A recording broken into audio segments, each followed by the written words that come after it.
Kapag hindi mag-move yung cartridge mo dito sa left, tulad nito, ganyan, ayaw mag-move sa left, itulak mo konti dito sa kaliwa, konti lang. Yan. Tapos may puti dito.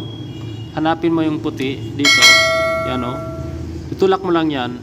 Yan, itulak mo lang. Yan. Okay. Tapos i-move mo na siya sa kaliwa. Ganyan. So kung hindi mo nakita kanina, ito siya. Yan o. Yan. Yan. So yan siya o. So kailangan itulak mo yan siya sa likod o. I-push mo lang siya. Ganyan. So kapag after mo i-push, pwede mo nang igalaw yung cartridge. Yan. So tapos i-turn on mo na yung printer mo.